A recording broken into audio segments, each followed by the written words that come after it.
Me and not Mike Letterly because he's not here. So I'll go over his part as well as mine.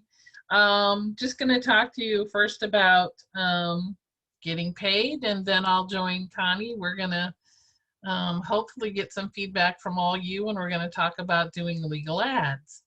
So first of all, Mike wants to make sure that you guys all get your commissions and into the market center in a timely manner.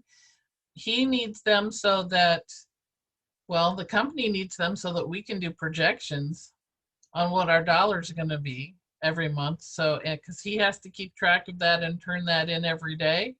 So we need those commissions turned in. He can't pay you unless you've actually submitted your commissions to him. If you have issues and things change, maybe you had to do some giving up some dollars, things change, price might change, then you do a commission revision form. And there is a copy of that in the form document part in Command, so you can fill that out.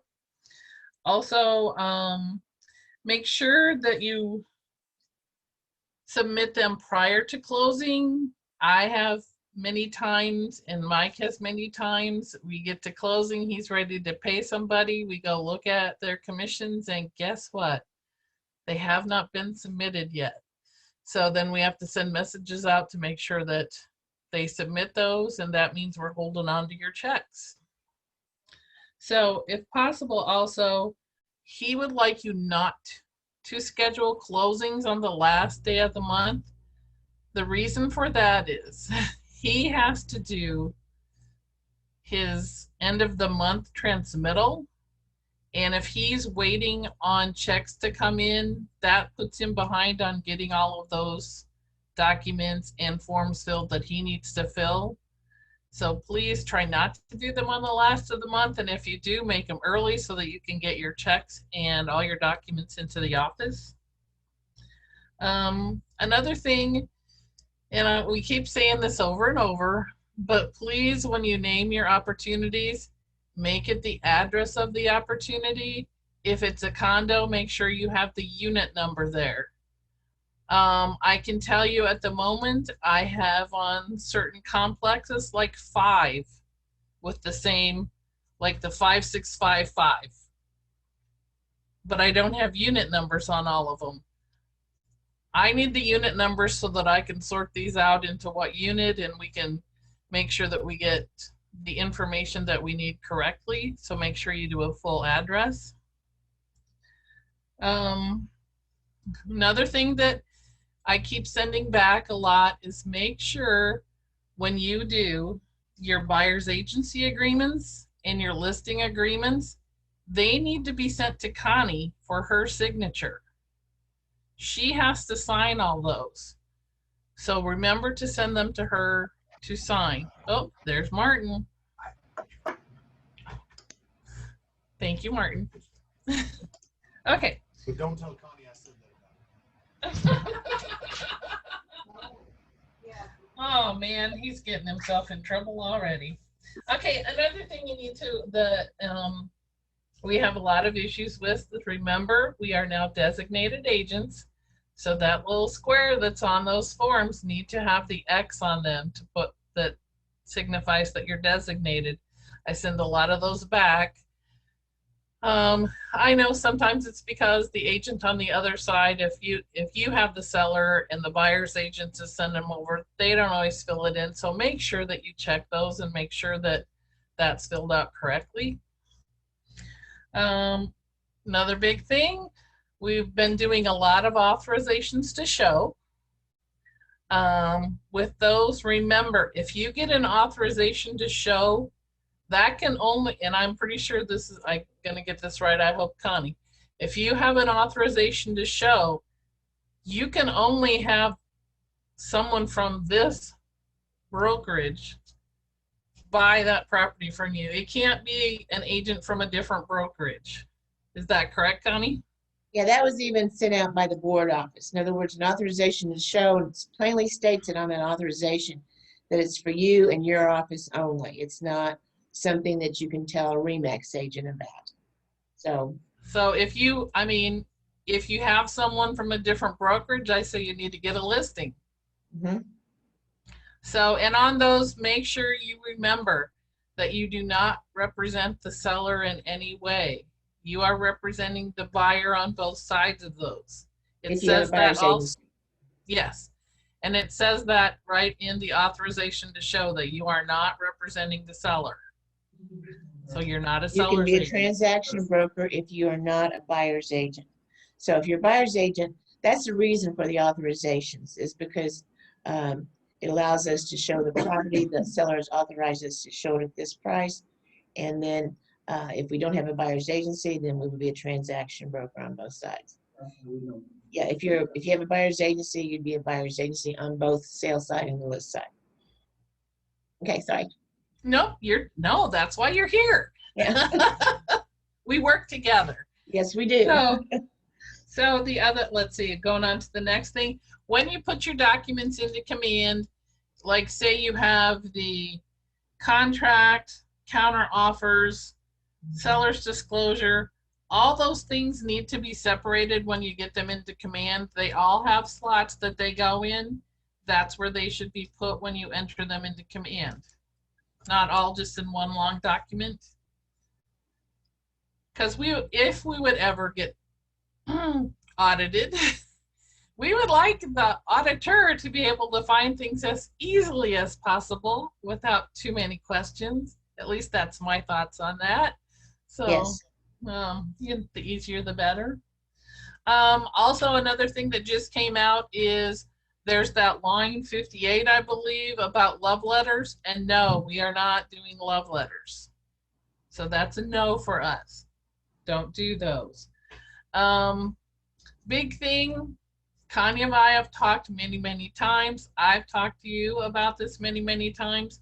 When you get a listing or when you get a contract for a sale, please put that into command within 72 hours. Do not wait until the day of closing to start putting all those documents in, because I need to look over those to make sure that they're all filled out correctly, that we have everything we need. Because the last thing that you really want to do is go to a buyer after it's closed and say, I didn't have you sign this document, or I filled it out wrong, or because that's just going to reflect on you. So we need to make sure you get those in as timely as possible, and that's not the day that it closes. And I think a lot of agents think that well, I'm not going to submit it for review and put it in there until I've got everything. No, don't do that.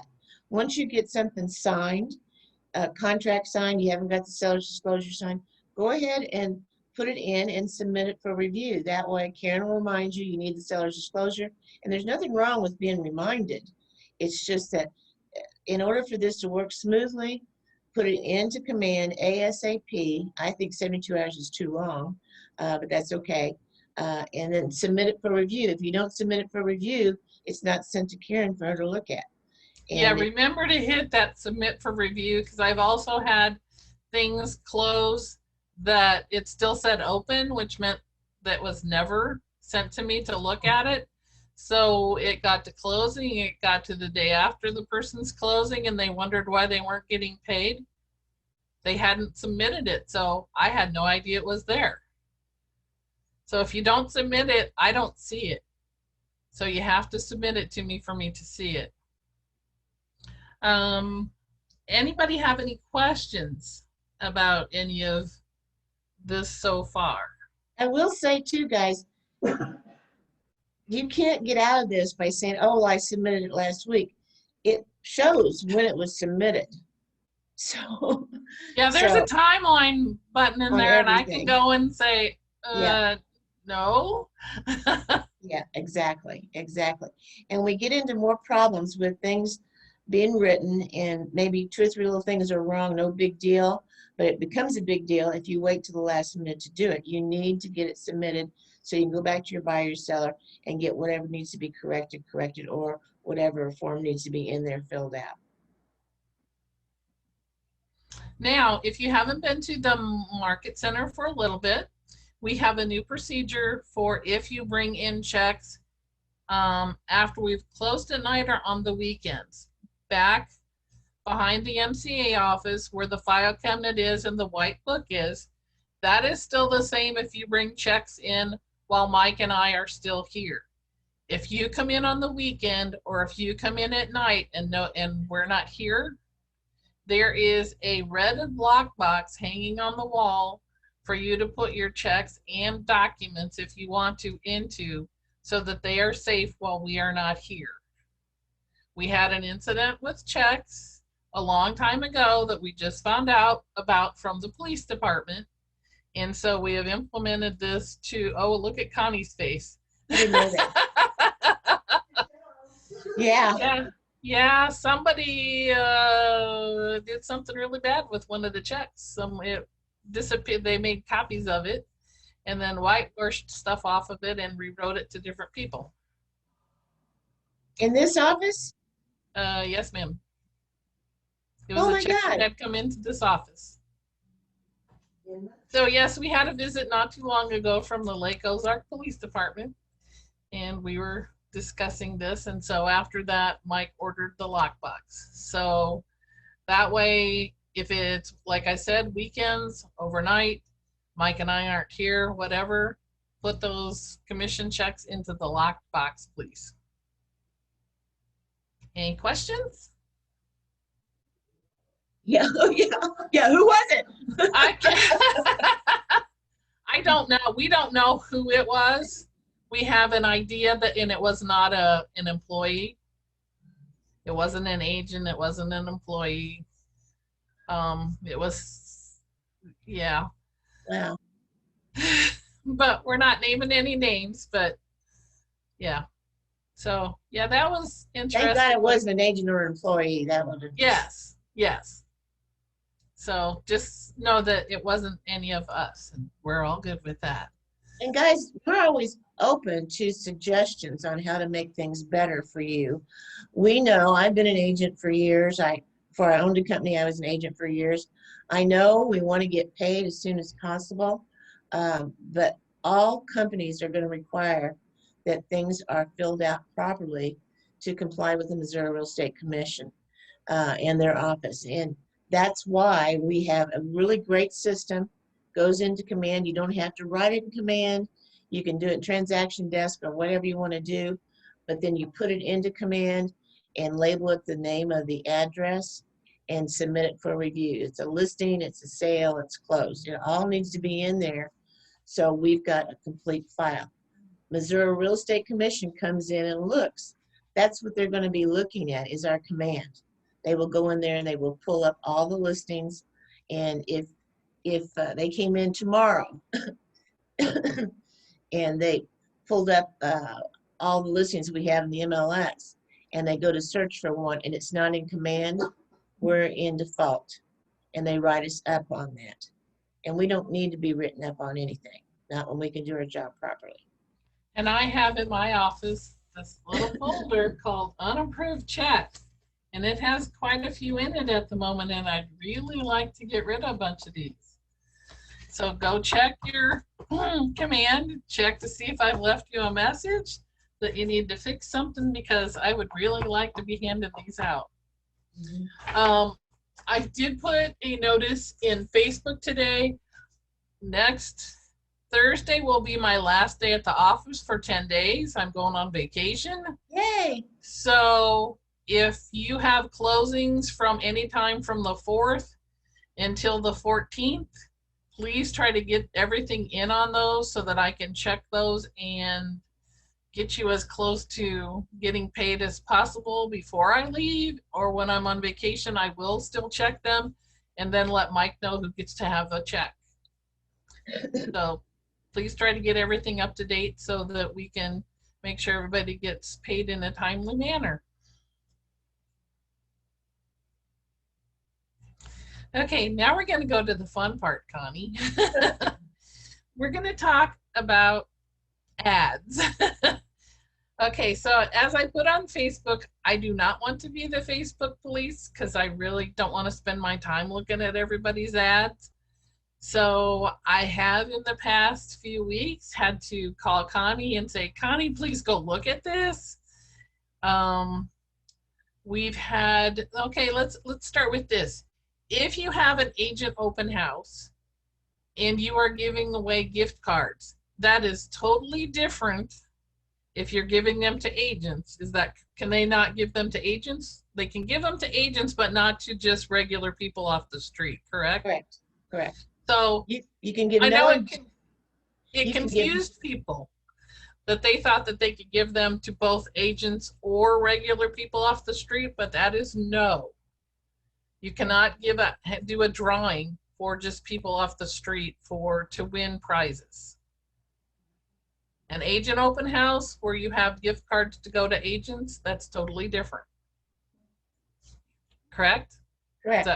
Okay. You can give no inducement to a buyer or a seller to get their names or their email addresses or anything by saying, like my face page and I put you in a drawing, or you've got a booth somewhere. If you got a booth at a county fair and you want to hand out your cards with a cup, you can do that. You cannot say, sign here or fill out this little piece of paper for a drawing. That's an inducement for you to get their names and phone numbers and addresses. You cannot do that. It is against the Missouri Real Estate Commission rules. So you have to be very careful. In other words, you just can't give away anything to a buyer or a seller in order to get their name put into anything. Another thing that we've noticed in a lot of ads, I'm going to say the name, in Lake Expo are not legal. Reason being, we have a lot of agents who put their names and their phone numbers in there, but to be a legal ad, it needs to have Keller Williams. Also, they need to know what brokerage you're with, and they need to know the office phone number. If your name's in it, brokerage name. If your phone number's in it. To begin with, you can't advertise anything just under your name. It has to be under the brokerage name. So I don't care if you don't put any name on there. It has to have the company name on it. It has to be recognized that this is for sale by a real estate company. So you can put, this is for sale by Connie Wardenburg with Keller Williams Lake Ozark Realty. And then if I put my phone number, call me at this number, my office number is here. You have to put both in. This is, again, a Missouri Real Estate Commission rule, and these are things that are out there in the public, and people, individuals, other companies, and the Missouri Real Estate Commission can see these and cite you for these.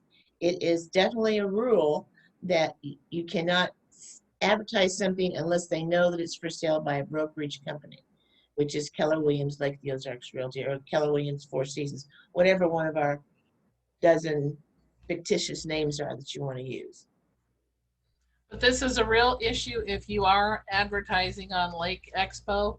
They don't, I think when you fill out the information to go there, you're going to have to do it, I believe, in the write-up because they don't have slots for your brokerage name and an extra phone number. So you're going to have to take special care when you do those ads that you make sure you get all of the information included in that. So when you're describing the property, it's beautiful, blah, blah, blah, blah, for sale by Connie Wardenburg with Keller Williams Lake the Ozarks Realty, and again, my number and their number. Because there are lots of ads out there, not just with our company, with a lot of companies out here, they're using that Lake Expo and they're not legal. And I get this a lot too. Agents say, well, a lot of other companies are doing it. That makes no difference. Makes no difference. A lot of other companies might do things wrong. That doesn't make it okay for us to do it wrong. So we're just trying to follow the rules and keep you all out of trouble and us out of trouble. Remember, when you get in trouble, I get in trouble, and so does the company. So it's all in just following the rules, and it's very simple to do. Just write it in the description that you're giving the people at the end when you say, call me at this number, and then put Keller Williams Lake the Ozarks Realty and the office number. And that would be true on Facebook and anything. We're talking about any kind of advertising whether it's a sign in the yard, whether it's your your personal card, um, whether it's a mail out, whatever you're doing, it's advertising when you're sending it, when you're opening it up to the general public to advertise a piece of property. And if you have questions on an ad you want to put out, just like this week, we had someone who sent us a picture of her new signs, yard signs, for us to look at. If you have a question, just send it to Connie, myself, both of us. We'll look at it and let you know if you need something added, or if, you know, if we see anything wrong. There's also that little special statement that you may want to add on things, which is that each office is independently owned and operated. I know at one time we talked a lot about the, you know, putting that on things, not so much lately, but that's a good thing to add. What else? What else? I also encourage everyone, depending on the ads, of course, but I encourage everyone to have the fair housing logo. They definitely should be on your cards, any kind of advertising you mail out or send out or email out. I would definitely have the fair housing logo. It's just another thing to protect you, to let everyone know that we abide by the fair housing rules. So anybody out there have a question? Lynn, Kedra, Ashley, Carrie, Brennan, questions?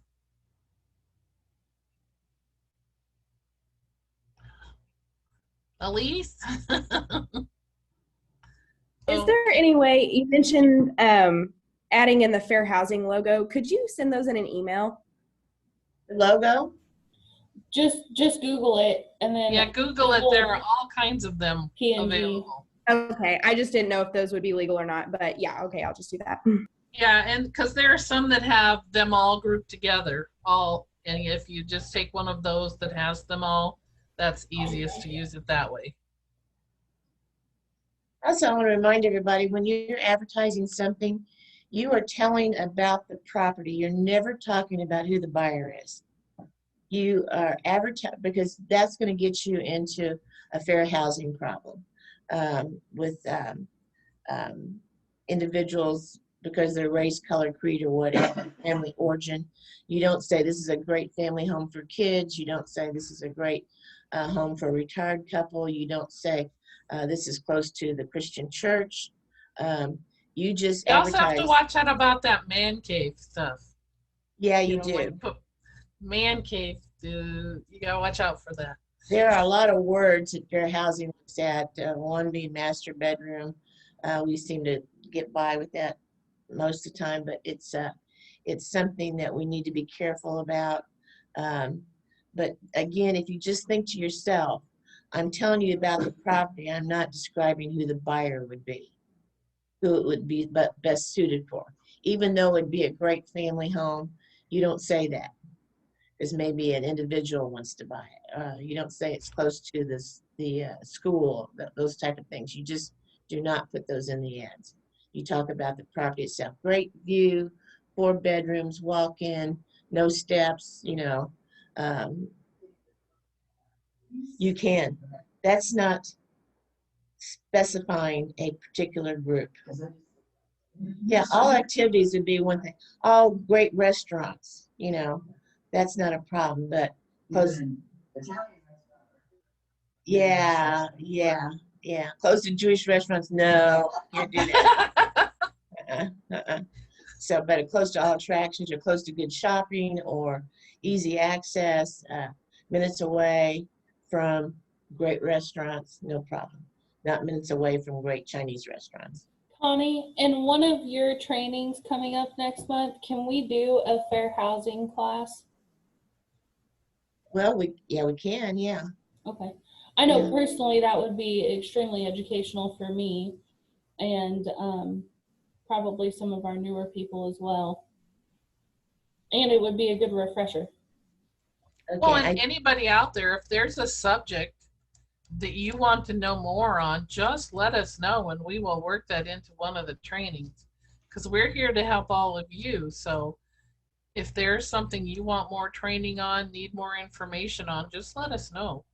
Yeah, the classes I've been giving, you know, when I have 2 or 3 people in attendance, it's pretty difficult for me to get motivated because I really want to help all of you. But then when I don't have anybody show up, and I know that you see it on um, Facebook or YouTube, but it helps if I get some interaction. It helps if I've got people in the room. Karen's the same way. It helps if we get some questions on what needs to be done and how we handle it. Because I don't know what you don't know. And like last week I went over listings. Well, I'm sure most of you were like, oh, I'm not listening to that because it's the same old thing that you've learned for years. You already know it. And if anything, you might pick up 1 or 2 things, but not enough to spend an hour listening to.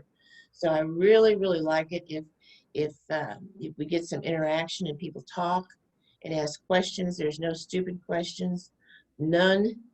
You know, if you don't know the answer, it's not a stupid question. Well, I guess if we don't have any other questions from anybody, I guess we're done. We thank those of you who did come. This is being recorded so you can tell others. They can go watch it on YouTube because at least we'll have it up later. And like we said, if you have questions, need any information on anything that you need a class on, please let us know. Hello? Ooh. I'm trying to talk. I don't know who iPhone is, but I know you were trying to talk, but we couldn't get what you said. Click the unmute button up the Oh, top. then they disappeared. Might have been somebody, you know, at the lake, how internet and phone service is. Not the best. Yeah, I think, who is that usually in my trainings? Susan Marcotte is who that usually is. Oh, okay. So whoever it is, they must have lost service because I don't see them in here anymore. And also, please remember, you cannot show a property if it's not listed by an agent or yourself, or you at least have an authorization to show. In other words, it's in the Missouri Rules. It says a licensee shall not show residential property unless a broker holds a currently effective written seller's agency agreement, transaction brokerage agreement, or other written authorizations to show. So when somebody calls you on that for sale by owner, you call that for sale by owner and you get them to sign an authorization at the minimum. And in which case, you're only working one side. You're not listing the property, so it's not a 6 or 7% commission. It's a 3% or 3.5% commission. So that works well for everybody. Any other questions?